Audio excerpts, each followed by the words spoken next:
There are a growing number of lawmakers all over the country. They want to give parents more control over what their students learn in school. New parental rights laws are on the books in Florida and Iowa. And in Texas, Governor Greg Abbott signed 4 new bills into law, which he says will empower moms and dads to speak up about what is best for their child's education. Critics say they are not in the best interest of the student. Stephanie Haynes live in Dallas right now. Stephanie, what specifically will these new laws entail?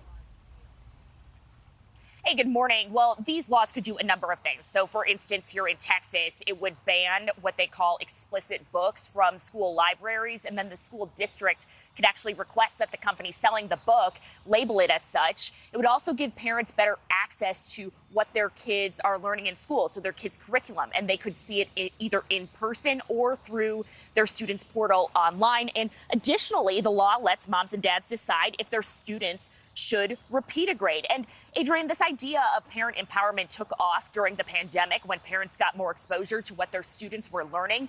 And it has since been a major hallmark of not just Governor Abbott's term, but a focal point for Republican lawmakers all around America.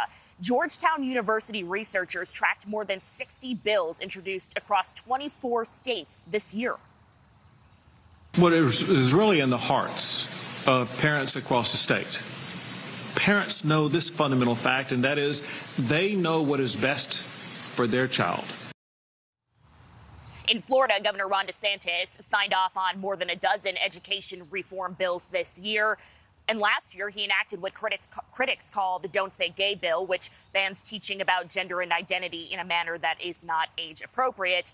Iowa followed suit with passing a similar law this year. Now, these issues of education are drawing out strong opinions on both sides. Supporters say this prevents what they call indoctrination.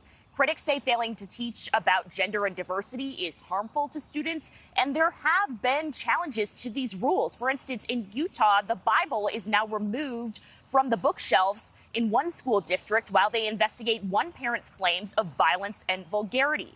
People who work in education say this trend of parents wanting more involvement in what their kids are learning is not going away anytime soon, and there needs to be a way to find some common ground.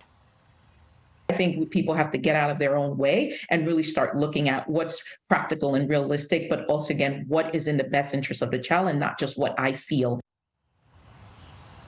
Now, the fight for parents in education is not over here in Texas. In fact, Governor Greg Abbott is calling the legislature back for a special session to try to hammer out a school choice plan, which would use taxpayer-funded money, taxpayer-funded vouchers to give to parents if they would like to send their kids to private school. Thank you for watching. Go to newsnationnow.com to find NewsNation on your television provider. And don't forget to click the red subscribe button below to get more of NewsNation's fact-driven, unbiased coverage.